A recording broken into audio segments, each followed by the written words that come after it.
The station covering all of the DMV. This is DC News Now. And tonight on DC News Now at 5, a manhunt is now over for a 15-year-old accused of attempted murder on a school bus. A look at what's next for him.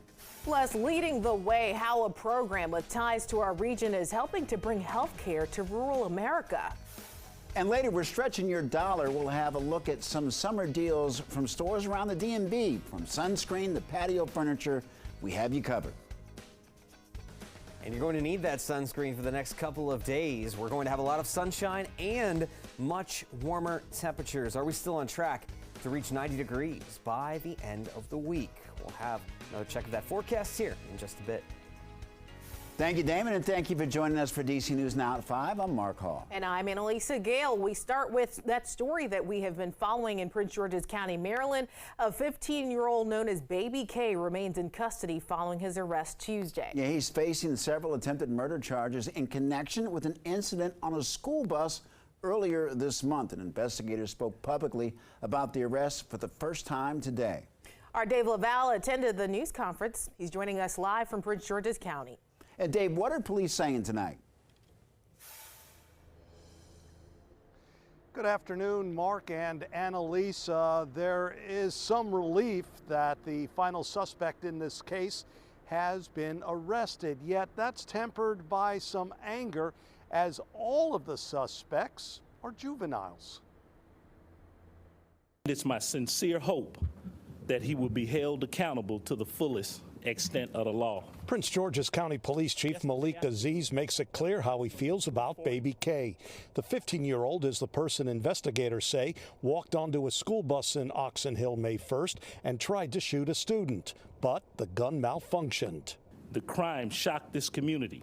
It shocked even the most veteran law enforcement officers. Members of the U.S. Marshals Fugitive Task Force said they found Baby K Tuesday as he walked along Baltimore Avenue in Riverdale Park. Investigators had previously arrested 3 other teens in the attack.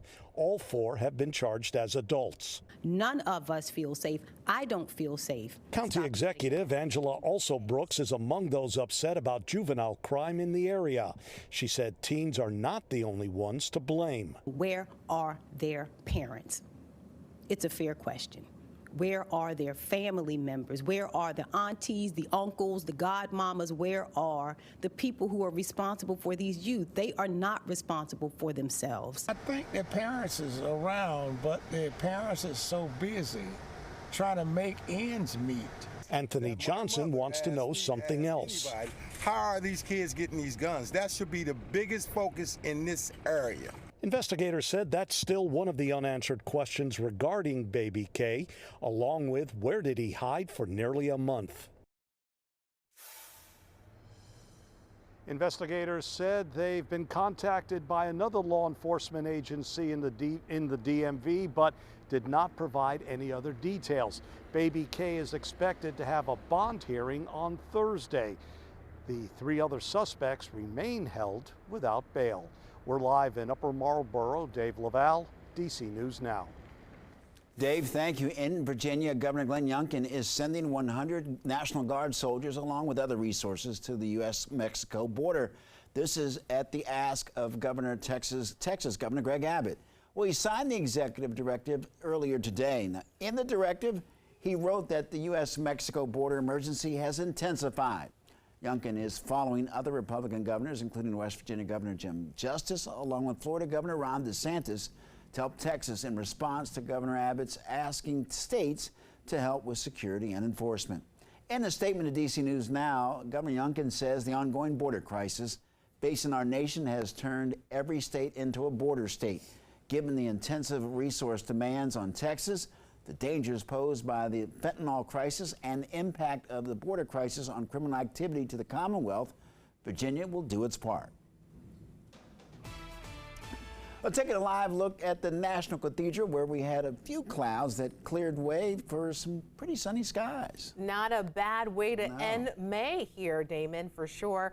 It's been beautiful. I know, yeah, right, guys. The end of May. I can't believe it. We're talking about these summer months really right around the corner, and it's feeling and looking more like that out there. And check out some of these temperatures here. Yeah, wow, we warmed up a good bit because of that sunshine. We're talking mid-80s right now in Frederick at 84. Elsewhere, though, we have things just about on par across the board as we did finally climb up into the upper 70s all the way down through D.C. and into some of our southern counties as well. The cloud cover of late has been an impact on that, so there hasn't been much of a change with our temperatures as compared to yesterday, but if anything, southern locations have climbed 3 to 5 degrees warmer than yesterday because we got more of that sunshine. And that's what we'll have the rest of the evening here. There is some haze back in the sky, and there will be a few clouds rolling back into the picture, but otherwise it is going to be another beautiful evening as temperatures slowly but surely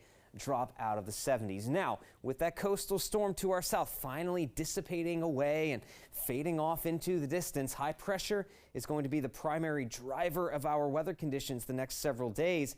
But we're going to be watching as a little bit of a frontal boundary drops out of the north. Could that bring us some rainfall by the time we get into the start of the weekend? We'll have a full check of your forecast here in just a bit. All right, thanks, Damon. Also new tonight, the Department of Justice has filed a civil complaint against West Virginia Governor Jim Justice's son. Jim Justice III, they allege that his 13 coal companies haven't paid fines for mining violations. According to our news partners at The Hill, the DOJ claims he owned firms that committed more than 130 violations of federal law from 2018 to 2022 and ignored more than 50 warnings to halt operations until they complied. Those added up to roughly $7.6 million in unpaid fees and interest. Governor Justice, who is now running for West Virginia's soon-to-be empty Senate seat, has reportedly tried to sell his family's coal business during the campaign process, according to the Wall Street Journal. You've got to remember now, you know, I've announced as a Republican that I'm running for the U.S. Senate, and the Biden administration is aware of the fact that with a win for the U.S. Senate and everything, we could very well flip the Senate. Now, Governor Justice says he will be briefed on the matter by his son Jay and that all legitimate obligations will be paid. All right, and again, this is a full statement from the governor there talking about these allegations. He says, quote, Joe Biden, Chuck Schumer, and the Democrats have seen the polls that show Jim Justice winning this race, and they're panicking. Okay, we have a new video tonight from Montgomery County Police. Take a look. They need help finding this suspect. Police say he walked into this store in Gaithersburg, went to the manager's office and took an undisclosed amount of cash. A $10,000 reward is being offered in this case. If you know any information, give police a call. And a judge has ordered Loudoun County Public Schools to publicly release their independent review on a sexual school assault there. The Virginia school system refused to release its review of 2 assaults in 2021 for more than a year. They cite attorney-client privilege. The same attacker was convicted of both assaults at 2 different schools. Well, now to an update on the head of the D.C. Police Department. Chief Robert Conti was honored with a ceremony to reflect on his long career with MPD. His last day is June 3rd, but today city leaders paused to thank him for his contributions for the last 33 years. Conti also talked about some of his most memorable moments throughout the years, including the January 6th insurrection. The one thing that will forever stand out in my mind is how valiant the men and women of the Metropolitan Police Department performed on that day, and how proud I was to be the chief of the Metropolitan Police Department, representing so many men and women who literally, gave their blood, sweat, and tears on that day. And Conti also received several awards for his service from several agencies throughout the city. In the nation's capital today, the state of West Virginia is being praised for its STEM education program. Yeah, as Stephen Cohen tells us, it's being touted as a blueprint for getting better health care to underserved communities all across the country. A high school healthcare education program in our region becomes a national model. Being touted as an example to imitate is something the Mountain State can be proud of. Thanks to a successful STEM program, 9th grade students in West Virginia are on track to have a career in the medical field. The difference it's made in their families' lives, their communities' lives. These kids are first generation to go to college, a lot of them.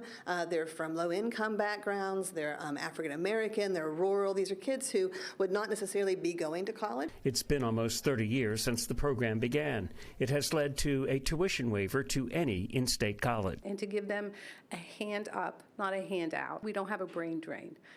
That's something that we're really, really proud of. During the National Institutes of Health Conference in Washington, D.C., other states embraced the West Virginia model. We reached out to NIH to have a discussion with them, and they told us about the West Virginia program, which has been wildly successful. In their senior year, they'll get them out into the community, working in hospitals, in clinics. There's a lot of difference in affluent districts versus underserved districts in terms of the networks that students have. The West Virginia and Alabama programs can be a national model. Reporting from the district, Stephen Cohen, DC News Now.